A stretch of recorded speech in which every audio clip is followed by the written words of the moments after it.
आकाशवाणी रांची से प्रस्तुत है प्रादेशिक समाचार।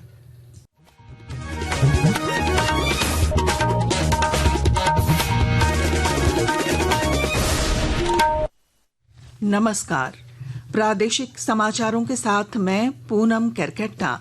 पहले मुख्य समाचार। प्रधानमंत्री आज अपने जन्मदिन पर राष्ट्रव्यापी अभियान स्वस्थ नारी सशक्त परिवार का करेंगे शुभारंभ। रांची में भी आयोजित होगा राज्य स्तरीय कार्यक्रम, राज्यपाल और मुख्यमंत्री होंगे शामिल। प्रदेश भाजपा 2 अक्टूबर तक मनाएगी सेवा पखवाड़ा। राज्य भर में आज बड़े पैमाने पर चलाया जाएगा स्वच्छता अभियान, रक्तदान शिविरों का भी होगा आयोजन। खास महल जमीन घोटाला मामले में निलंबित आईएएस अधिकारी विनय चौबे को हजारीबाग एसीबी कोर्ट ने नहीं दी राहत, जमानत याचिका खारिज। झारखंड हाई कोर्ट का जेएसएससी सीजीएल परीक्षा 2023 के परिणाम जारी करने पर रोक हटाने से इनकार, आज फिर होगी सुनवाई। और रांची समेत राज्य भर में आज हो रही है निर्माण और सृजन के देवता भगवान विश्वकर्मा की पूजा। औद्योगिक संस्थानों में खासा उत्साह। और अब समाचार विस्तार से। प्रधानमंत्री नरेंद्र मोदी आज अपने 75वें जन्मदिन पर देश को कई सौगात देंगे। प्रधानमंत्री मध्य प्रदेश से देश में महिलाओं और बच्चों के लिए अब तक के सबसे बड़े स्वास्थ्य अभियान स्वस्थ नारी सशक्त परिवार का शुभारंभ करेंगे। इसके तहत सरकारी स्वास्थ्य केंद्रों पर 1 लाख से अधिक शिविर लगाए जाएंगे। श्री मोदी आज से 2 अक्टूबर तक सेवा पखवाड़े के रूप में मनाए जाने वाले समारोह की शुरुआत भी करेंगे। इसके अलावा वे 8वें राष्ट्रीय पोषण माह अभियान का भी शुभारंभ करेंगे और पहले पीएम मित्रा पार्क की आधारशिला भी रखेंगे। इधर झारखंड में भी स्वस्थ नारी सशक्त परिवार अभियान के तहत राज्य स्तरीय कार्यक्रम का आयोजन होगा। रांची के सदर अस्पताल से राज्यपाल संतोष कुमार गंगवार, मुख्यमंत्री हेमंत सोरेन और रक्षा राज्य मंत्री संजय सेठ राज्य स्तरीय अभियान की शुरुआत करेंगे। आज से 2 अक्टूबर तक चलने वाले सेवा पखवाड़े के तहत प्रदेश भाजपा की ओर से कई कार्यक्रमों का आयोजन किया जाएगा। प्रदेश महामंत्री और सांसद आदित्य साहू ने बताया कि आज पार्टी कार्यकर्ताओं द्वारा बड़े पैमाने पर स्वच्छता अभियान चलाया जाएगा और रक्तदान शिविर भी आयोजित किए जाएंगे। पार्टी के प्रदेश उपाध्यक्ष विकास प्रीतम ने दावा किया कि सेवा पखवाड़े के सभी तय कार्यक्रम सफल होंगे। सेवा परमो धर्मः, विभिन्न सेवा के माध्यमों से हम इनका जन्मदिन मनाएंगे। रक्तदान शिविर का आयोजन करेंगे, स्वास्थ्य शिविर लगाएंगे, उनके जन्म दिवस के ऊपर प्रदर्शनी लगेगा, राज्य भर में वृक्षारोपण का कार्यक्रम होगा, वोकल फॉर लोकल कार्यक्रमों की रचना की गई है। इस तरह से विभिन्न चीजों के माध्यम से हम समाज के सभी वर्गों तक पहुंचने का प्रयास करेंगे। इस बीच गोड्डा के सांसद निशिकांत दुबे ने प्रधानमंत्री नरेंद्र मोदी को जन्मदिन की शुभकामनाएं दी हैं। उन्होंने कहा कि श्री मोदी के कार्यकाल में देश के विकास को गति मिली है।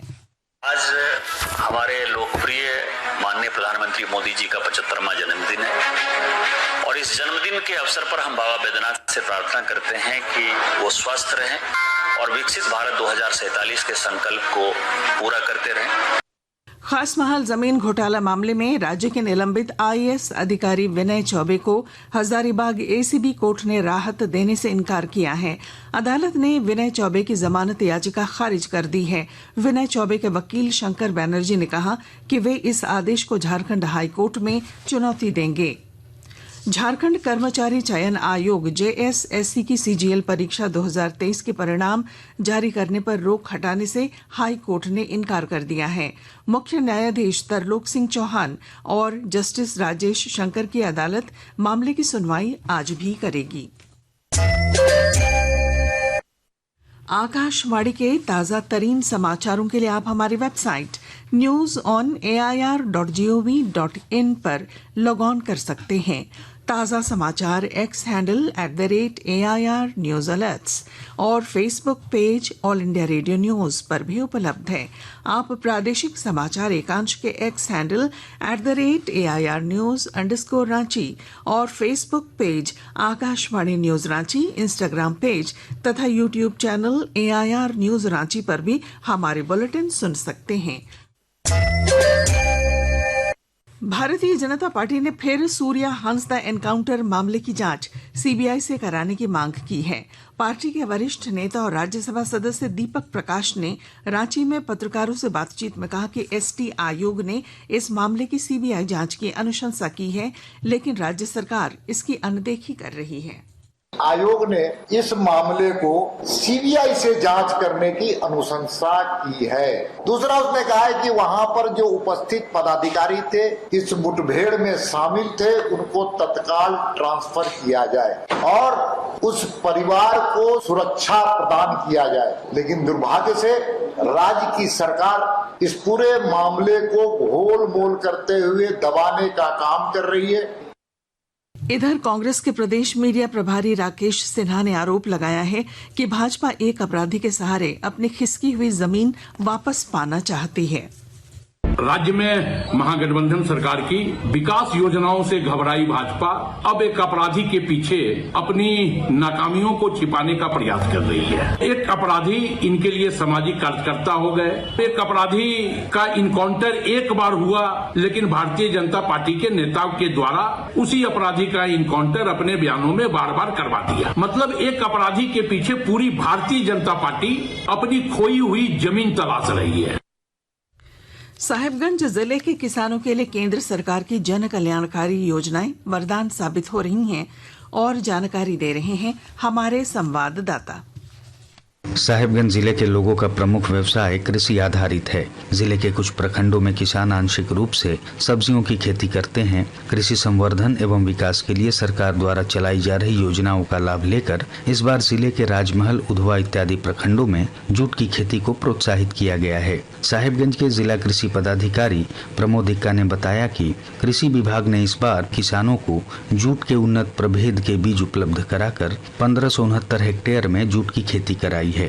सरकार के न्यूनतम समर्थन मूल्य से ज्यादा बाजार मूल्य किसानों को प्राप्त हो रहा है। आनंद कुमार ओझा, आकाशवाणी समाचार, साहिबगंज। राजधानी रांची समेत राज्य भर में आज निर्माण और सृजन के देवता भगवान विश्वकर्मा की पूजा अर्चना पूरी आस्था के साथ की जा रही है। पूजा को लेकर औद्योगिक संस्थानों में खासा उत्साह है। रांची समेत राज्य भर में अगले 3 दिनों के दौरान बारिश के आसार व्यक्त किए गए हैं, जबकि राज्य के उत्तरी भाग स्थित जिलों में कहीं कहीं भारी बारिश का पूर्वानुमान है। राज्य में युवाओं को सशक्त बनाने के लिए झारखंड राज्य युवा आयोग आने वाले समय में कौशल विकास से लेकर युवा महोत्सव तक का आयोजन करेगा। आयोग के अध्यक्ष कुमार गौरव की अध्यक्षता में हुई बैठक में कई महत्वपूर्ण निर्णय लिए गए। बाद में पत्रकारों से बातचीत में श्री गौरव ने कहा कि झारखंड राज्य युवा आयोग युवाओं के लिए कई कार्यक्रम आयोजित करेगा। वित्तीय वर्ष के बजट को राज्य सरकार को भेज दिया है और साथ ही साथ उसमें भी हमने ये प्रावधान रखा है कि जो CSR के माध्यम से 10% जो उस बजट की राशि है उनसे जो युवाओं के लिए जो संस्थाएं कार्य कर रही हैं उनसे प्राप्त कर सके। दूसरा, बहुत सारी चीजें हम आयोजित करने जा रहे हैं जिसमें एडवेंचर स्पोर्ट्स और उनकी ट्रेनिंग, नेचर एक्टिविटीज और उनकी ट्रेनिंग, युवा महोत्सव करवाने की भी तैयारी युवा आयोग की है। उसका भी स्वरूप बना करके विभाग को भेज दिया गया है। जैसे ही उसकी स्वीकृति मिल जाएगी तो उस पर हम आगे कार्य करेंगे। अखबारों की सुर्खियां। रांची से प्रकाशित सभी प्रमुख अखबारों ने मुख्यमंत्री हेमंत सोरेन द्वारा सहायक आचार्यों को नियुक्ति पत्र सौंपे जाने की खबर को प्रमुखता दी है। दैनिक भास्कर ने लिखा है, गैंगस्टर प्रिंस खान ने लालपुर के कारोबारी को मैसेज भेज मांगी 10 करोड़ की रंगदारी। हिंदुस्तान के शब्द हैं, धनबाद में आतंकी कनेक्शन में NIA छापे, 6 लाख जब्त।